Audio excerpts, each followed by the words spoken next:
నీ దేవుని చేతిలో రాజకీయ మకుటముగాను ఉందువు. యెషయా గ్రంథము 62వ అధ్యాయము 3వ వచనము. Praise the lord.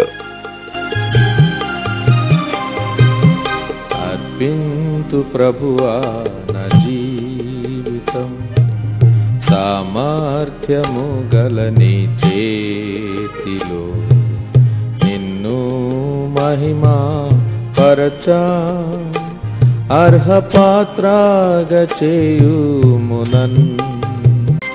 నే మట్టిని నీవు కుమ్మరివి, నీ సామర్థ్య హస్తముతో లేపు.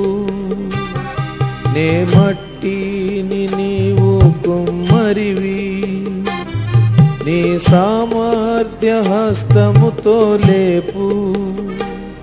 అయోగ్యతలన్నీ తొలగించి నీ కోరికే చొప్పున నన్ను చేయు. నిన్ను మహిమా పరచాగురీతిన్ ప్రభువా యోగ్య పాత్రగా చేయుమునన్. నిన్ను మహిమా పరచాగురీతిన్ ప్రభువా యోగ్య పాత్రగా చేయుమునన్.